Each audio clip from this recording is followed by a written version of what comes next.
યાત્રિકો ગયા હતા એના ઉપર હુમલો કરી રાખે છે, કઈ રીતે વખોડો છો આ સમગ્ર ઘટનાને અને કઈ શું વિરોધ કરીને માંગ છે? તો ભારતના હિન્દુઓની જે હાલની પરિસ્થિતિ છે ને એ મોગલ કાળ જેવી.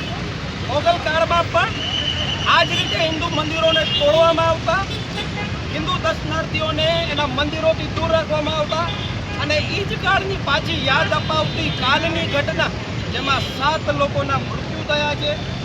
અમરનાથની યાત્રા કરવા માટે હિન્દુને ફૌજની સુરક્ષાની જરૂરત રહે છે, જ્યારે હજ યાત્રીઓને અહીંથી પૈસા આપી અને ભારત સરકાર હજ યાત્રા કરવા માટે મોકલે છે. આ દેશમાં 80% હિન્દુ છે, તેમ છતાં કચ્છથી કરી અને કાશ્મીર સુધી હિન્દુ અસુરક્ષિત છે.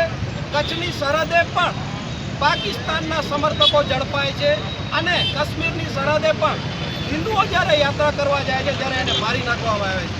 ખરેખર આ જે સ્થિતિ છે એ અત્યારે જે તમે જુઓ, મેજર ગોગોઈ દ્વારા એક પથ્થરબાજને જીપ ઉપર બાંધવામાં આવ્યો. આ પથ્થરબાજને અત્યારે કાશ્મીર સરકાર 10 લાખ રૂપિયા સહાય આપે છે, જ્યારે એ જ સરકાર અત્યારે બંગાળમાં હિન્દુ મરી રહ્યા છે એના ઘણો ઘર સળગાવવામાં આવે છે, ત્યારે દેશમાં કોઈ કાંઈ નથી બોલતું, અને નોટ ઇન માય નેમ વાળા ક્યાંય નથી દેખાતા. એનો અર્થ એ છે કે જે માનવ અધિકારની વાતો કરવાવાળા લોકો પણ માત્ર અને માત્ર મુસ્લિમ ફેવરની વાત કરે છે, જ્યારે હિન્દુ ઉપર અત્યાચાર થાય છે ત્યારે કોઈ બોલવા તૈયાર નથી.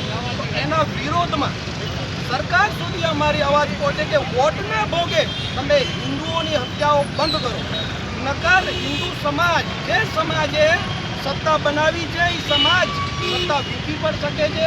તો હિન્દુઓ ઉપર જે અત્યાચાર થાય છે એની સામે આજે માંડવીમાં પણ પ્રદર્શન થયું, ભુજમાં પણ થયું, આના પછી નખત્રાણામાં પણ છે, અને ઠેર ઠેર આવા પ્રદર્શનો થશે, જેથી હિન્દુની અવાજ ક્યાંય દબાઈ ન જાય એનો ખ્યાલ રાખવા જ આજે વિશ્વ હિન્દુ પરિષદ અને હિન્દુ યુવા સંગઠને ભુજમાં રેલી કરી.